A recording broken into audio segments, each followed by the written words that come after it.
Hey everyone, headline out of CBC News World Analysis. Despite Trump's view, white nationalism is a growing threat, data shows. U.S. European studies show prevalence of violence inspired by right-wing extremism. It's being reported by Matt Kwong, March 19, 2019. The phone call included condolences, a pledge of solidarity, and a question from the U.S. president. New Zealand Prime Minister Jacinda Ardern's nation was still aching with grief after a white nationalist gunman killed 50 people at two mosques in Christchurch.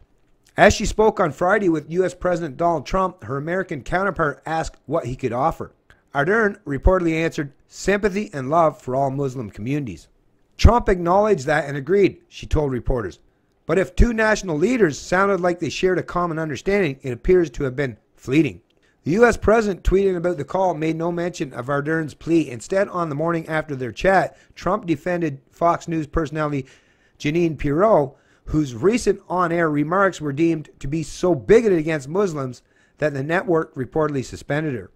The same day as the phone call, the president rejected the idea that white nationalism was a rising worldwide threat, downplaying it as a problem concerning a small group of people. Civil liberties researchers disagreed with that characterization, pointing to the far-reaching references in the accused gunman's 73-page manifesto, which mentioned everything from Trump as a symbol of renewed white identity to popular internet memes and Norwegian massacre gunman Anders Breivik. Asked on Saturday whether she agreed with Trump's assessment tamping down concerns about violent white nationalism, New Zealand's leader gave an unequivocal no. The data takes her side. Okay, so let me just reference a little bit here first and foremost. So this is going to play like this divide, right? But who is this woman? This female prime minister down in New Zealand is taking advantage of this very devastating opportunity to what? Now she's going to try to use gun control measures. So this is political opportunism to disarm peaceful people and place them in even more precarious situations, because that's the thing. If you're worried about nutbar gunmen or terrorists or the far-right extremists who are armed and dangerous going out and shooting up places, well, like I say, what do you got left if people are looking to use violence to attack you? What do you have as a person at your disposal to defend yourself? What? Calling the cop? When there's someone at your doorstep right now, calling the cops that's going to be there in 15 minutes, not going to fucking help you out much. As all these people know at this point in time.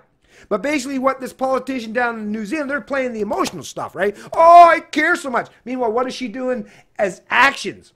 No, not the rhetoric she's espousing. We get the fake tears, we get all that bullshit. But what is her reaction?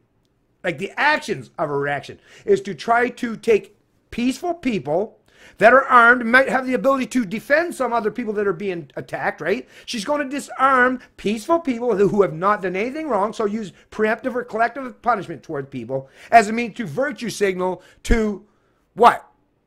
All Muslim communities? All of them, she says. It's right there in quotes. Sympathy and love for all Muslim communities. There are some Muslim communities that are propagated and filled with a lot of very anti-white, right, anti-Western, anti-Christian extremists. But once again, now they're playing identity politics. That's what this is. But meanwhile, they're going. This whole article by Matt Kwong is going to be all about attacking Trump because what? Because he's white and because he's an American president that you fuckers don't exactly agree with how he does things. But this is all I see time and time again by the media. They love playing this identity politics game and trying to point their finger at, like, as if Trump's the fucking problem or the cause of some. Trump, and what you're seeing today is the reaction. Just go through the timeline. Matt Kwong, go through the fucking timeline. Was it the white nationalists were doing all their bombings and terrorist-related bullshit? Or was it maybe some of these Muslims or this mass influx of immigrants or illegal asylum seekers or the gang rapes? Or was all that, did all that happen first? And now you're starting to see a little bit of the rise of this right-wing, I guess you could call it extremism. I call it reactionary bullshit. Like these white supremacists. It's like, oh, you fuckers want to play identity politics game? The white nationalists are like, okay, let's go. I'm playing this game, but I want to win. What I think what these fucking idiots like Matt Kwong's trying to suggest is they don't want the people that are white, I guess, to win or to stand up or challenge or retaliate against the Islamist extremists, right? Listen, I'm not aligning or siding with either of these fucking collective dipshits because I think every one of these people, individual or groups, If you're just using preemptive violence towards people that haven't done anything to you personally, then you're an idiot. You're a collectivist. You're one of these fucking morons that will use the most ridiculous internal dialogues to carry out the most vile and despicable acts. But once again, now they're trying to suggest that Trump, like I say, I probably won't have to read too much of this article because in reality, listen, what's going on? Let me tell you. And no, I'm not an oracle. I don't have my little fucking 8-ball hiding underneath my desk here where I can reference and say, oh, look, this is the future. This is what's going to happen. But I will tell you, listen, just let me tell you. The more the media, the more the political class, the more the ruling class keep playing this identity politics game, well, yeah, you're going to see this escalate. And you know what? As much as they put out rhetoric or bullshit articles like this that say that, what, they're going to silence or suppress it or tamp down on it or shut these white nationals up, the more they're actually ramping up an escalation, the division and violence. And they know this. Just like I say, all you got to do is just, like, take your fucking hands off your eyes and look at the world, look how it's all playing out, and you'd recognize pretty quick that that is a reality. The more you stoke these flames of division, the more you try to put people into these little identity politics games, the more you're going to see the escalation of this stuff. But this is the thing. These fuckers, like I say, they want to stir the pot. They want to create the problem and take full political advantage of that, and then they'll come along and what, offer the solution. But wait a minute, you are the fuckers that started the problem. Why do you think that anyone is going to trust you to come up with a solution?